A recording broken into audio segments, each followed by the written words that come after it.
Welcome to The Golden Shadow, a podcast about psychology, philosophy, myth, mysticism, and mystery. My name is Arran Rogerson. And I'm Alyssa Polizzi.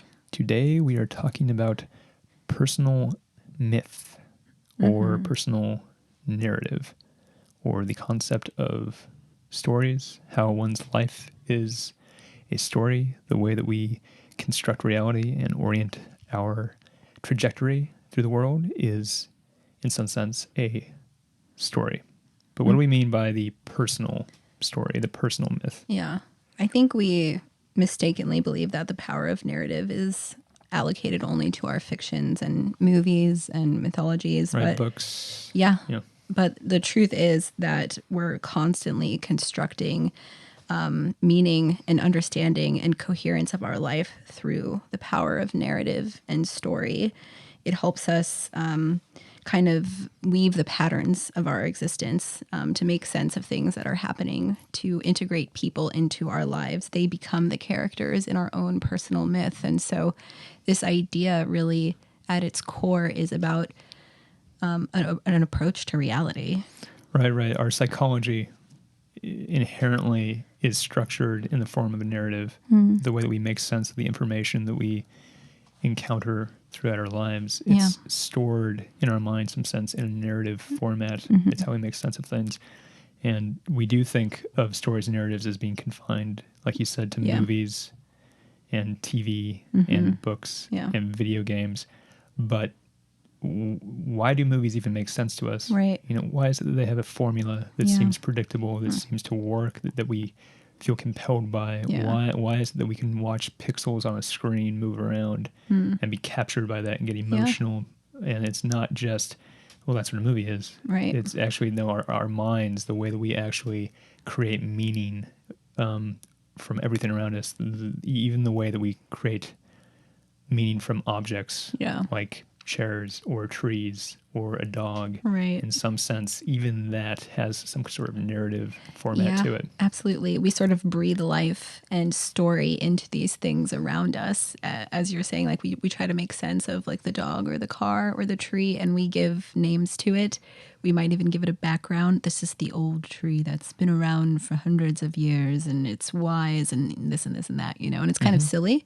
Yeah. But what's actually at play here is, in some ways, a way for us to translate the archetypal framework of the mind, and all of that's happening through this process of narrative and of story. Right. Just to illustrate what we mean, we can return back to the idea of the hero's journey. We've talked about several times. Sure. Specifically, episode 2, the fool's journey. We got into the notion of the hero's journey pretty deeply. But the reason the hero's journey is so archetypal, the reason that format is compelling to us, is because we actually, in some way, interpret our lives as being this journey, this hero's journey. Right. There is an arc to our lives where we believe that there is some great purpose. There's some reason that we do things. Right. There's some reason we suffer. Yeah. Our suffering has a point. It's because we're trying to achieve something. Yeah. Our sacrifice has a point. The hero is self-sacrificial. The hero takes risks. Sure. The hero goes out into the world and creates order in the world. He does something. He or she saves the world. And that's compelling to us because it's actually how we construct reality. It's how we make sense of reality, is that we, in some sense, need to go out into the world and do something. Yes. And I think that it can be a sort of a powerful moment of waking up and realizing that even if you aren't conscious of it, that you are living some sort of myth, some sort of story, some sort of narrative. And if you start to look back at your experience, you might start to make sense of it. You're like, that's right. As I moved through school, I was the shy, kind of awkward child. Right. And I related my whole existence around this idea and this narrative. And maybe at a certain point there was a challenge to that, and you stepped up to being more courageous and more open and more full of life, and that narrative shifted and changed, and you no longer related to the shy, awkward child. Now you were coming into your own, you were blossoming. So we see that even if we're not cognizant of it, that we find ourselves naturally moving through life through some sort of narrative structure. Right. There's this sort of aspect of time that really plays deeply into narrative. We kind of think of ourselves as sort of being an object in space, but the story has a beginning and an end. Yeah. The story has movement. The Yes. story has a phase. Right now we're kind of climbing up this arc towards the climax. Maybe we're in the abyss right now. Maybe we're at the return or the resurrection towards the Sure. end. And that's how we make sense of our lives. As you said, thinking about the past, the way that we structure our memories, even there's some notion of, I had a moment where I fell. I had a moment where I descended. I had a moment where I was in this pit of despair and I had to climb my way out, and I had to overcome this deep obstacle and find personal strength. Even the way I'm describing this right now, Right. it sounds like a story. Right. It's a story of my life. But how else could I describe it? Yeah. There's no other way to sort of make sense of my experience than putting it into these words, Yes. these metaphors, Yes. descending, being in a pit of despair, Yeah. darkness, all of these things, these images Yeah. are all speaking to the metaphorical way that we actually interact with reality. Yes. And the people in our lives also. The people are mythological containers, and there is people in our lives that we interpret as villains. Sure. There's people that we interpret as allies, as mentors, Yeah. and they take on this mythological significance. They embody these archetypes Yeah. because that's the only way that we can make sense of reality. Yeah. Yeah. So even without your knowledge, this story, this myth is ordering your life. And the question really is when you awaken to that reality, how can you step more deeply into that myth? How can you be more present to it? And in that way, not necessarily trying, control it and have no flexibility or anything like that, but more realizing truly at the core what the major goals of these mythic cycles might be, and how you can amplify the process to gain more power or creativity or connection or whatever it might be. Like what's the current arc, what's the current narrative, and that's the other sort of interesting point is there's all of these different narratives that are playing out at the same time. They're all sort of nested within narratives. each other. Right. Yeah. Today has a narrative. Today has an arc. Sure. I Yeah. have a beginning and end to my day. There is an action associated with my day. There's something I need to get done, usually. And that's only because I have some sort of instinct Yeah. of this arc of my day. That can I make sense of what's happening right now? Yeah. The fact that we're doing this podcast, this is one podcast, but this podcast has an arc. Yeah. And we're interpreting it as having some sort of energy that we want to cultivate. Yeah. But that podcast is nested within the series of podcasts. Yeah. And the series itself has an arc. And it's where are we Yeah. going with this arc?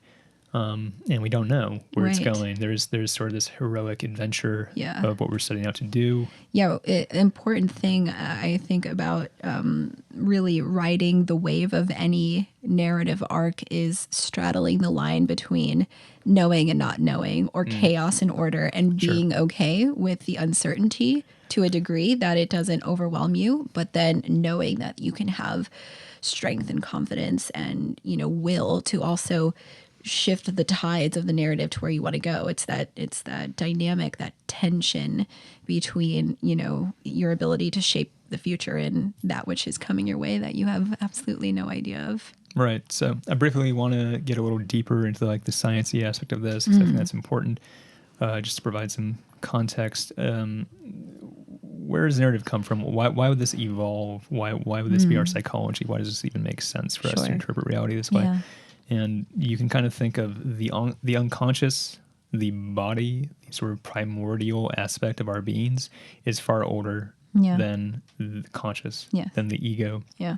And the unconscious, the body, has a story it lives out. Animals have stories they live out. Yeah. We can say that they're kind of mindless. We can say they're unconscious, but clearly they have a trajectory in their lives. Oh yeah. They're seeking mates. They're seeking sometimes a social situation, Right, a packs. pack. Yeah. They are seeking, food, resources. Yeah. All these things. They're driven to achieve these goals for some reason. They have to make sense of their world somehow. Right. And so you could say the animals do live out some kind of story, but the evolution of consciousness and the ego in humans is unique because the story that the body knows, the body lives out, the ego is emerging and has to kind of interpret what the body is doing. Right. Because part of what we've alluded to in past episodes is that something that the ego does is it tries to weave a narrative and make that narrative coherent. Yeah, cohesive, yeah. So whenever anything happens and there's sort of this dissonance of like the ego is confronted with something that doesn't make sense to it, Right. it'll try really hard to kind of push that away to maintain the narrative, Right. to guide it moving along a path in a Yes. stable way. Yeah. And that's why people, when we say that people are kind of over-identifying with the ego, or they're overly conscious, or they're denying their unconscious self, Yeah. they are in some sense trying to maintain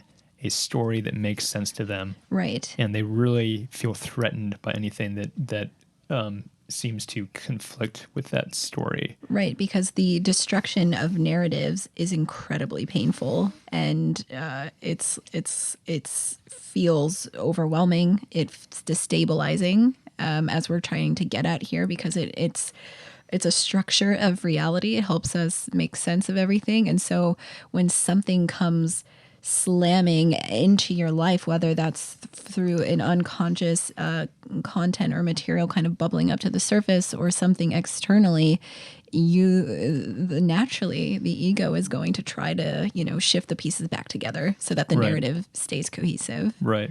So let's think about some examples of this. Let's say the destruction of a narrative. Right. So let's say that you're an individual who is married Yes.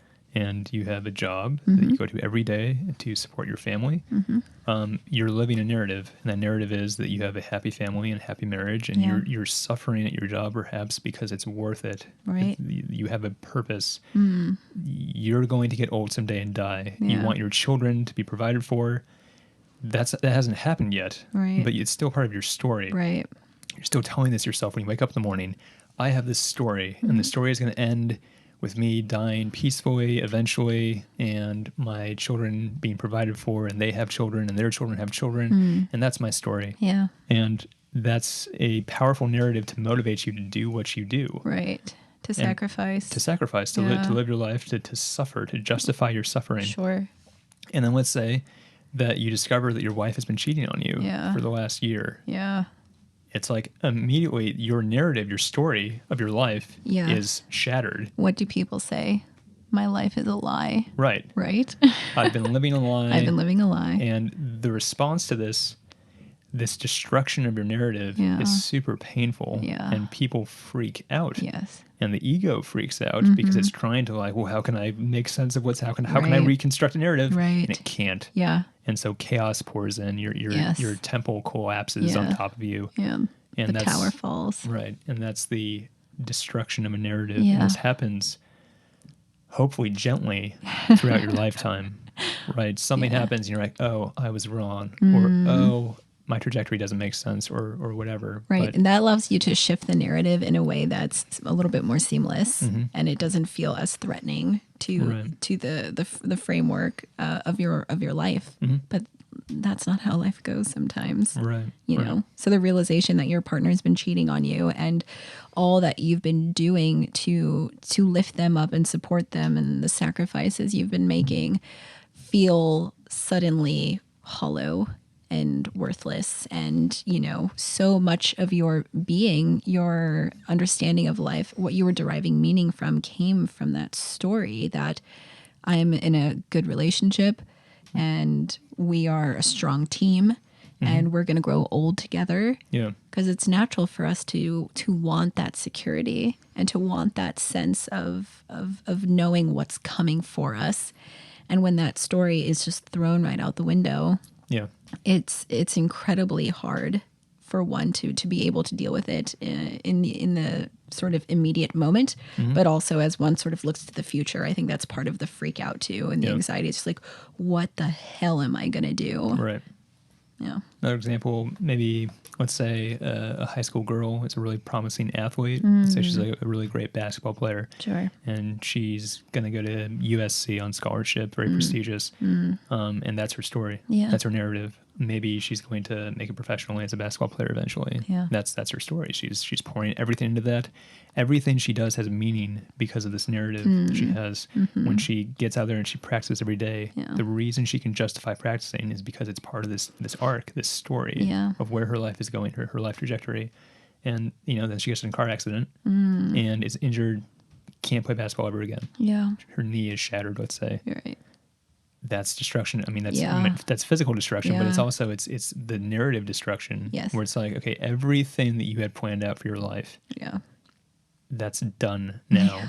So now you need to somehow rewrite a new narrative. Yeah. And that's what I think is so compelling and interesting when narratives dissolve in our life, because they are opportunities for us to pick up the pieces and create something else from it. And it's there, you're sort of hanging in this balance between like, is this going to completely destroy me, or will I make my way through the darkness and intensity and scariness and find the light again? And for that young girl, it might be that because this happened, maybe her interest in creativity and art is reawakened, something she liked as a child but didn't really pursue because, she focused on athletics, and especially to that degree. And maybe for her life begins to unfold now. She's been sidelined from the team, but now she can cultivate, being a painter, and goes on to study painting and become an art teacher. And when she looks back,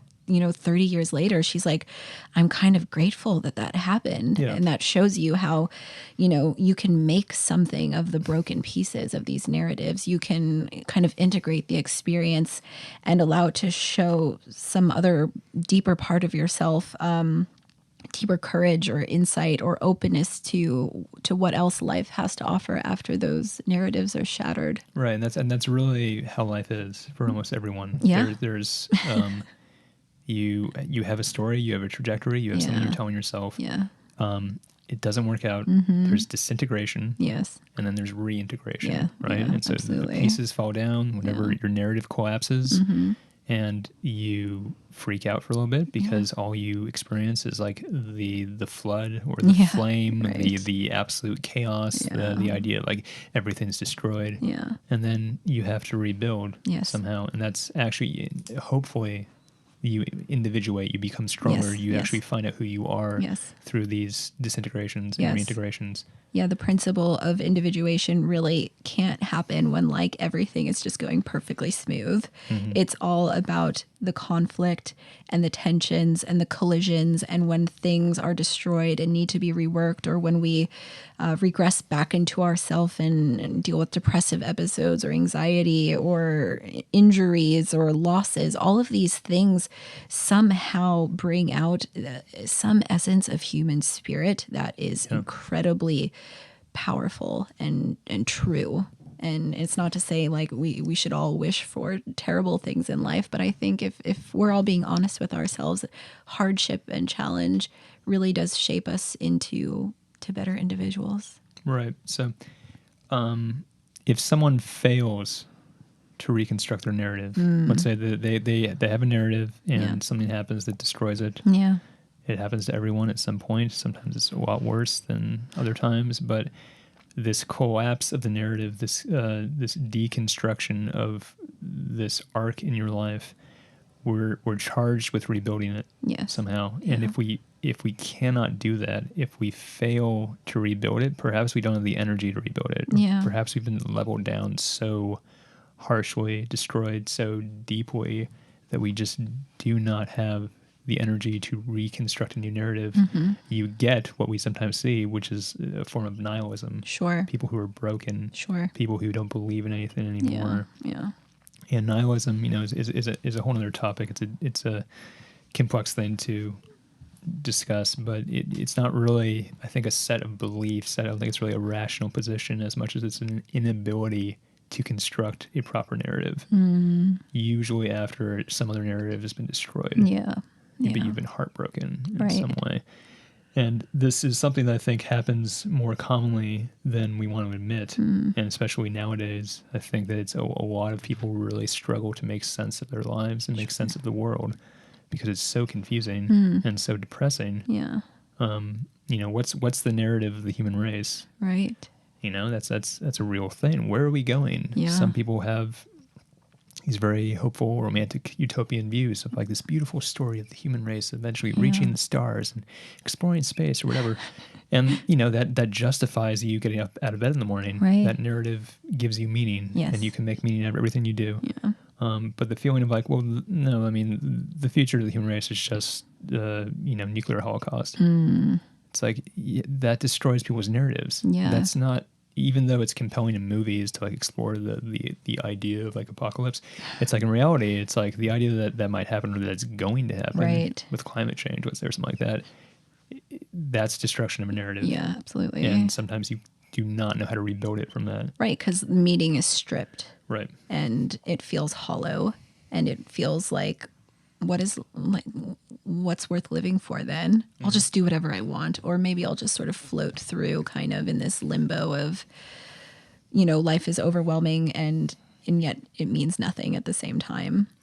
Right, and it collapses down into you can't get rid of narrative, but like it will collapse down into a lower, shallower narrative, which is like, what's my arc? It's looking at pornography and playing video games, basically. Right, yeah, escapism. Yeah.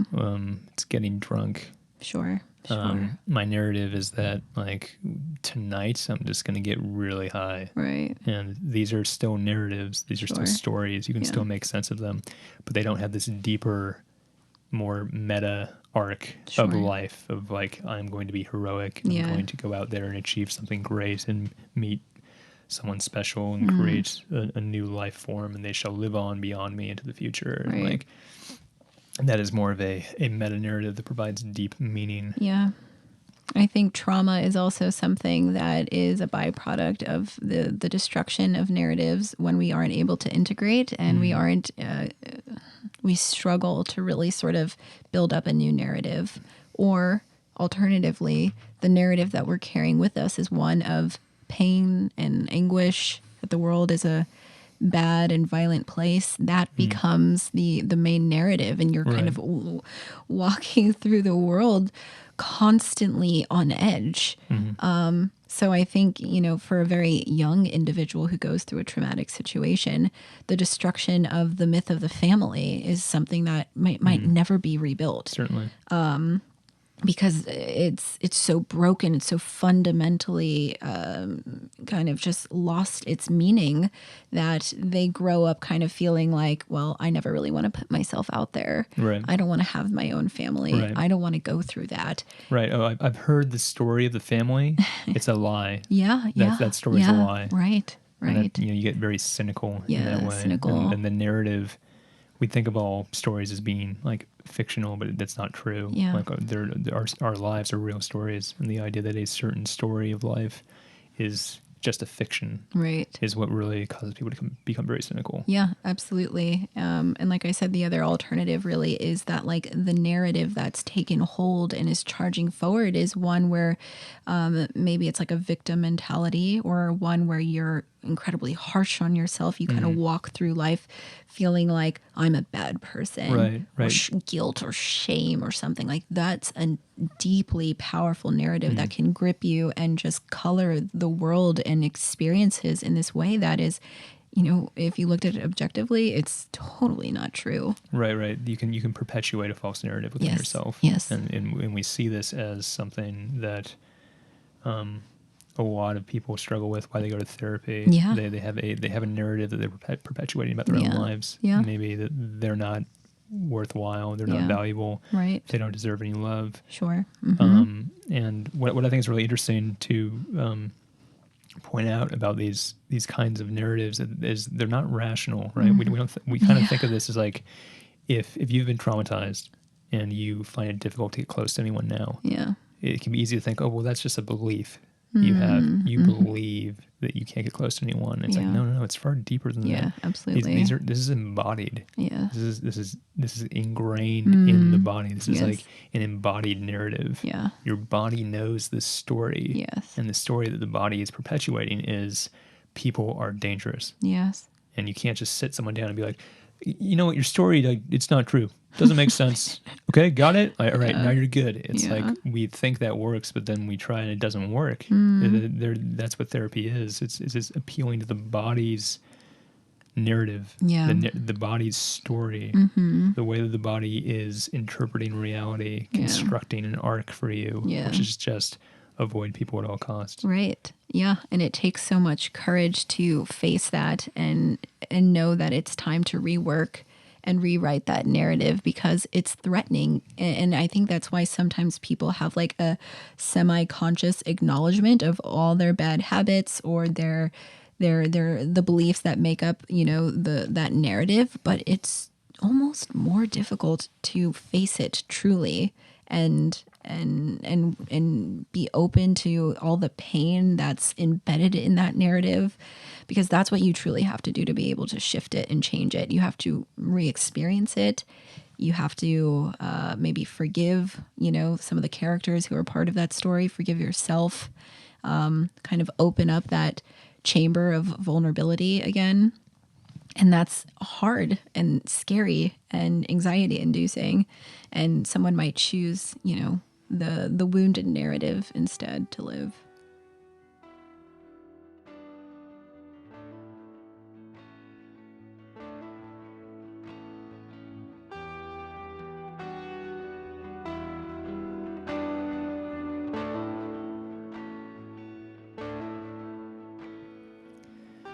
Okay, so to get a little deeper into this idea of the personal myth, me and Alyssa are going to discuss our personal myths. Not that these are concrete or written out in some sense, but there's a way that we orient ourselves towards reality. There's a way that we process information. There's sort of a narrative that we adhere to as far as what is our story. Yeah.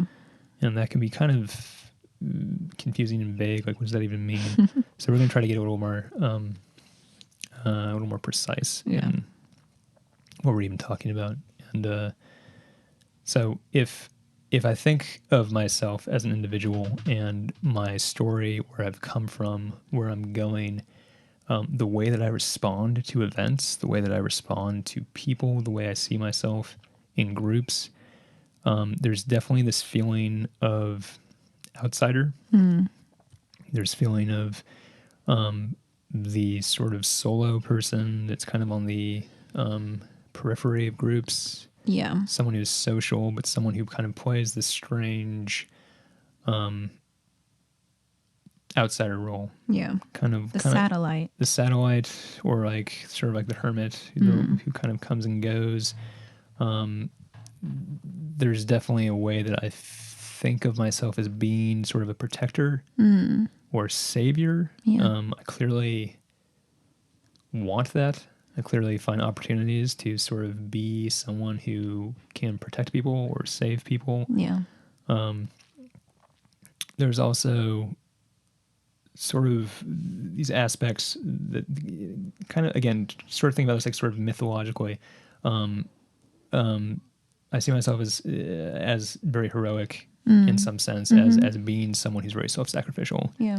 And I often find myself approaching situations that way, as being someone who's willing to step forward and take charge. Yeah. Someone who's willing to kind of take risk, someone who's willing to kind of be the one who supports other people. And I know that's like kind of sounds like silly and pretentious, but I think that like a lot of guys like kind of have this experience. Like, I find myself often like fantasizing or even dreaming about being heroic. Like, I'll find myself fantasizing about, let's say, if this house that we're in right now caught on fire.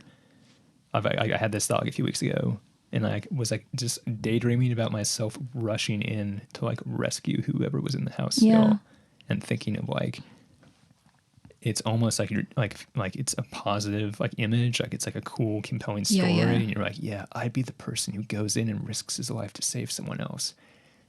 be so cool. Well, from that Jungian perspective, like Yeah. daydreams like that are the reflections of like this unconscious material that's sort of bubbling up. And what does that show you? And what does it tell yourself, about some true aspect of your being? It's like, oh, we could just write it off. Like, I just had this kind of stupid idea and, Right. but it moved you, right? It felt, there was some essence to it. It had Right. some energy to it, and it's expressing a part of you. Right.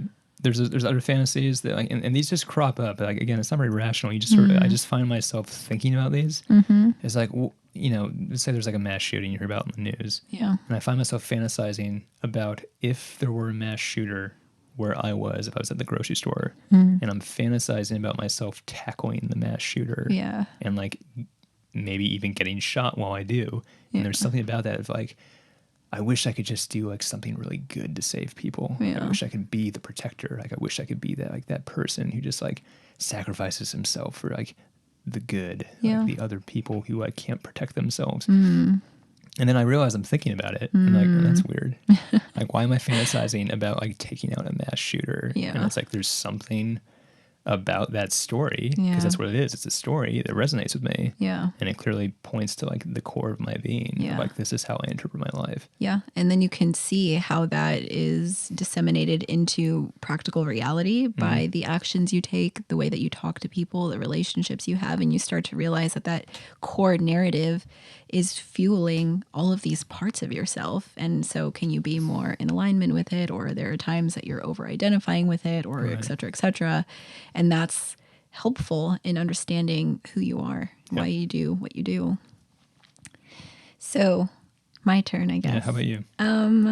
I think the first couple of things that come to mind is the nurturer, this desire for community, the pack, this feeling that has always driven me of being with people, but not just, sort of being a part of the crowd, wanting to hold that space or to provide, to give a part of myself, because kind of understanding that there's this give and take. So wanting to extend these parts of my being in hopes that others see that and give back to me too. And that creates this like cycle of really just like a powerful energy and union with people. And I think it drives a lot of what I do. And it's driven times in my life when I've felt a lot of despair as well, when that feeling of that communal nurturance may be lost or fractured in some way, kind of makes life almost feel like it's not worth living. Yeah. So a desire for me to be with like a meaningful group of people, feeling very called to that and the role that I play in it. I think a lot also about the wounded healer, which to me kind of comes from the reflection of the wounded child, which I think is a really big part of my narrative, and probably a lot of others out there too. And sort of taking that experience of pain and difficulty and challenge that started at a very young age and kind of being liberated by it, I guess, because it's like an initiation into harsh realities of life, and then thus wanting to kind of turn towards other people and help them through that, to bring meaning, to bring balance back, to the force of their life. So that wounded healer is certainly something that really drives me, and it's kind of a big core part of how I work with individuals, is wanting to come from that place. So some exercises that we do sometimes to kind of explore these ideas of the narrative, and this is shadow work that you could do on your own as well. There's infinite variation on this kind of theme, but we're talking a little bit about journeying, right? And journeying is sort of this notion of entering the metaphorical or mythological world, let's say, and seeing what comes to you. And maybe you can talk a little more about what that's like. We're kind of stepping into the realm of active imagination, which is all about kind of diving deep into these contents, fantasies, dream images, all of these things that kind of bubble up to the surface, or things that feel very deep and meaningful and multi-layered, and starting to work with it in a conscious way. You're in a conscious awake state. And so journeying and active imagination is a form of a kind of conscious meditation, one might say, where you kind of enter into a story, or you kind of set yourself up for some sort of interaction. And classically with active imagination, you might use the daydream material and actually hold that image of the fire bursting in the house, and kind of sitting there holding that in your mind's eye, and then allowing it to play out. And because what we're doing is we're interacting with unconscious contents, and actually, allowing the daydream to continue to unfold, and we're sort of interacting with it in a way that we're kind of moving through it, but we're not fully controlling it, which is to say, we haven't completely written the story, but we're interacting with it as it's happening. And this process actually can reveal things to you that you're actually kind of surprised of, or you might start to feel quite an emotional shift, or a lot of things coming up for you.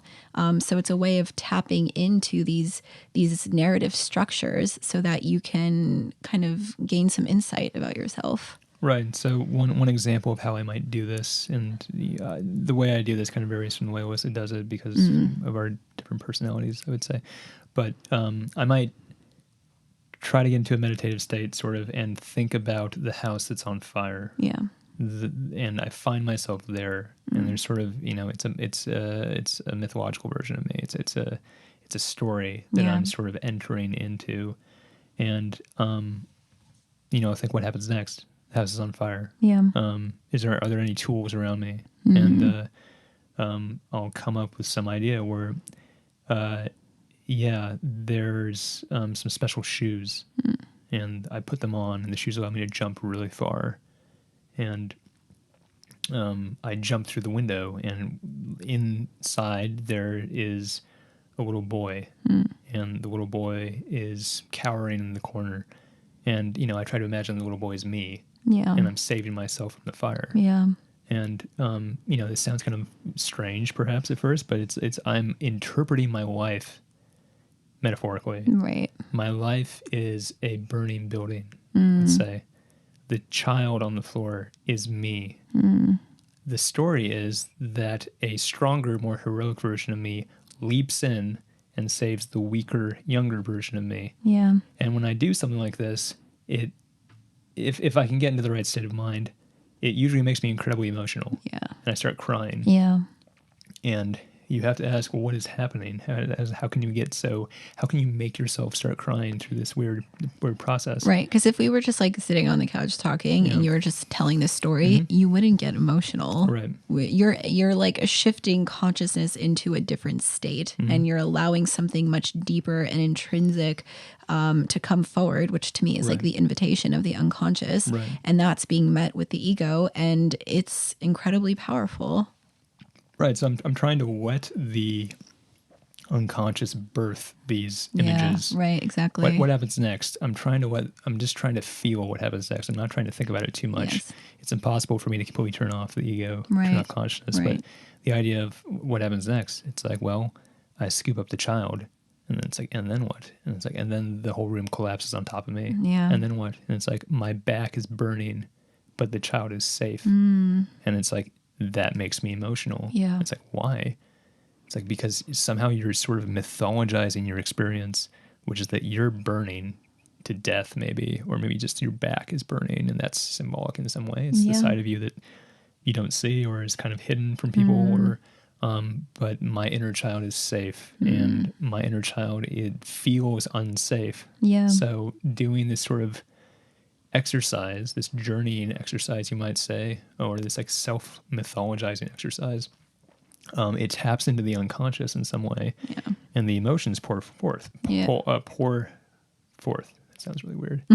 And that's what's so interesting about it. Yeah, is you are channeling something that you don't channel in conscious waking life normally. Yeah, and when you began this sort of journey, you know, you might not have known who you were trying to save. And as you jumped into that window and you saw the young boy, you have that moment that like, that it's like, oh my God, that's me. That's like 7-year-old me. And that brings up so much for you. And it opens up more layers of emotional depth and experience. And that's what's so interesting about the technique and doing this type of shadow work, is that it shows you parts of yourself that are needing to come forward. And then you have the opportunity afterwards to journal about it and integrate the experience, understand the emotional dynamics, the affect that came up, and really ask yourself why this story was so meaningful to you. Yeah.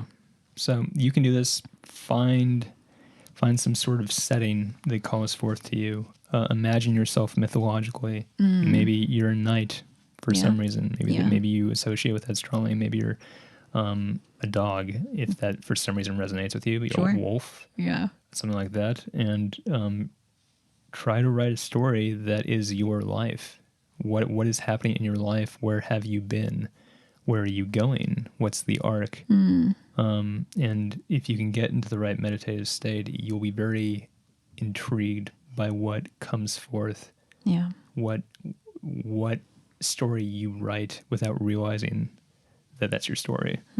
And this exercise is, again, it's infinite. It can go in all kinds of directions. You know, for my story, let's say the fire is going to threaten the entire city. So I absorb all the fire into my being by breathing in, and I explode, and everyone's safe though. I die, but everyone's safe. It's like, well, that's ridiculous. It's like, well, it can be anything. Yeah. It's just a story. Anything can happen, and you'd be surprised at where it takes you. And that's how it ties in this whole idea of personal myth, is that you have a personal myth, you can explore it, but the best way to explore it is through symbolism, archetypes, metaphor, the metaphorical world, as opposed to literally trying to write down your autobiography. Right. You'll find that actually isn't as useful in getting into who you really are. Yeah.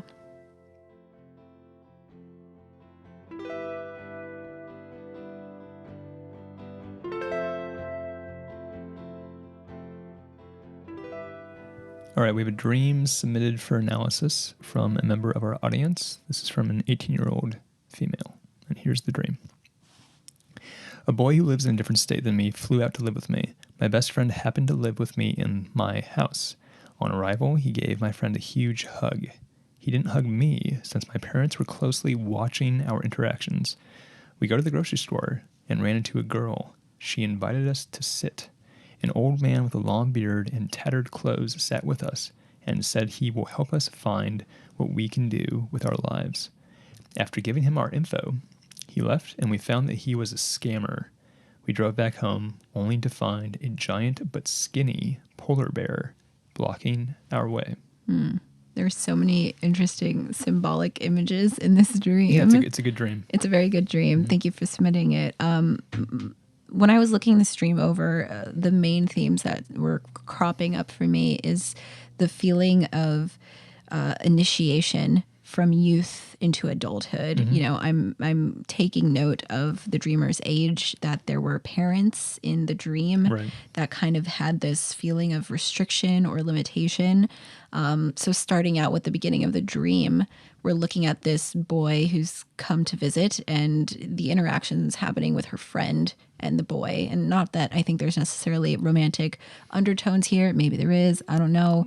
But there's definitely something about a boy entering a young girl's life that brings her into deeper adulthood, deeper consciousness in some sense. Yes. And even if this isn't romantic per se, it's still the presence, the young masculine presence indicates some sort of coming of age. Yeah, absolutely. Or that which really enlivens a sense of action and ability to sort of take in control.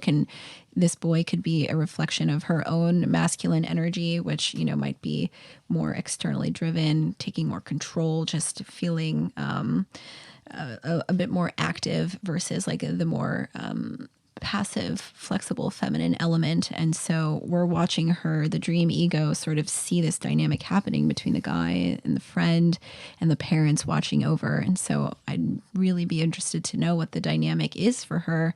Is she living at home? Does she feel limited? Is she feeling like she's kind of ready to like grow into her own person, into adulthood? And there are these limits, these ceilings that she's running into that just are feeling like they're trapping her. Yeah.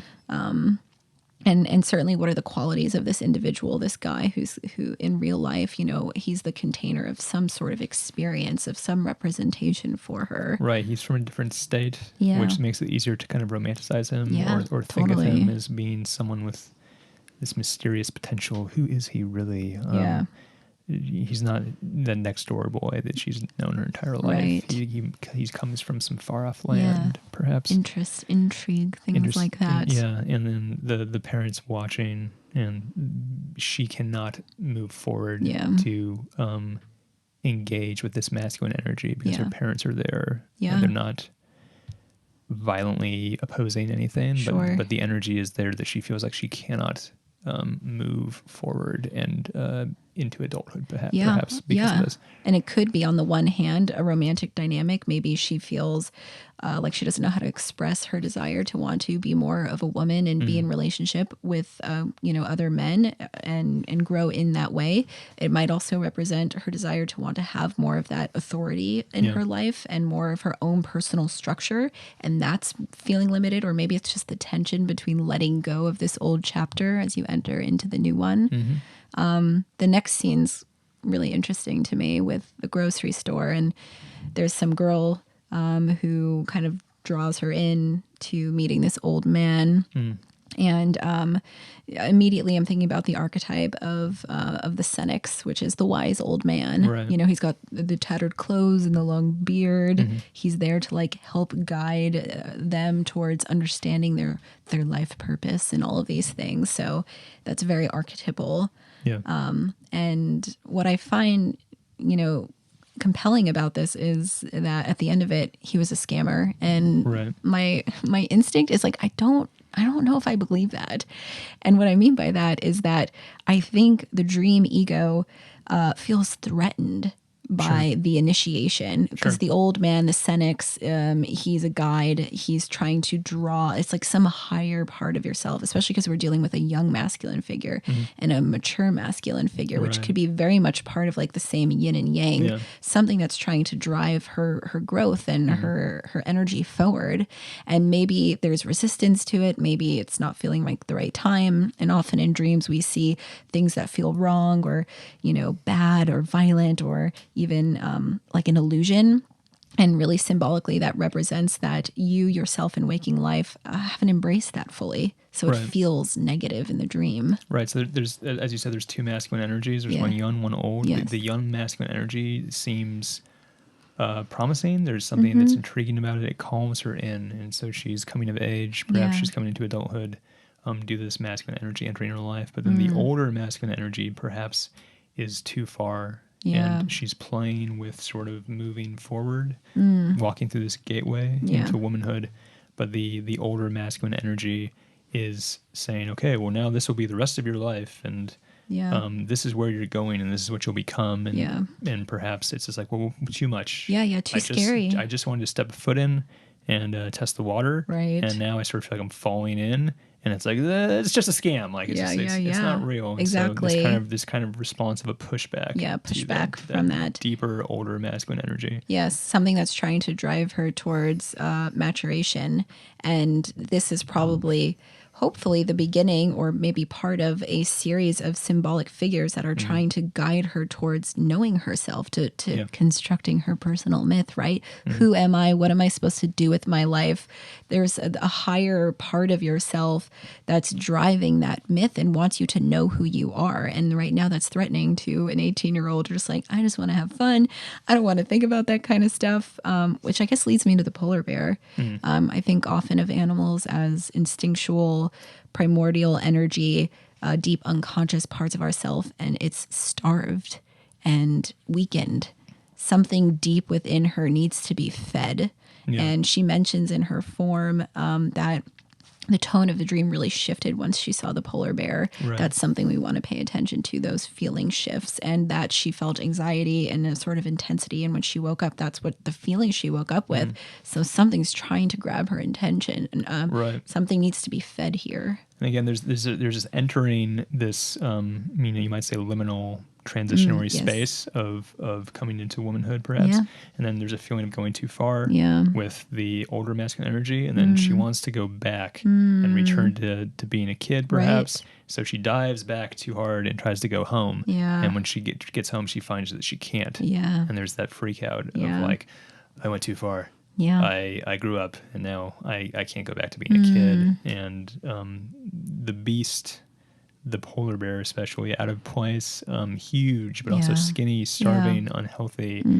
There's perhaps a worry that she's stranded somewhere that where she doesn't have resources, where she Yeah. won't find what she needs, and she'll be starving soon as Yeah. well. Yeah. So This transition. Yeah, transition. Growth, coming of age. Yeah, there's really these broad strokes of self-discovery. And so I think that this is a really compelling dream. And I hope that the dreamer holds that more and really lets it unfold, because dreams will continue to sort of reveal new insights. And I think that there's a lot here for her to unpack. Do you have a question for us? Do you have a dream you'd like us to analyze? Is there a topic you'd like us to cover? We want to hear from you. Contact us through the submission form, which can be found at our Instagram page at Golden Shadow Podcast. Or if you're listening on YouTube, you can find the link in the description down below. Thanks for listening. See you later. If you find this podcast useful, please consider supporting us on Patreon. Go to patreon.com/Golden Shadow Podcast. Thank you.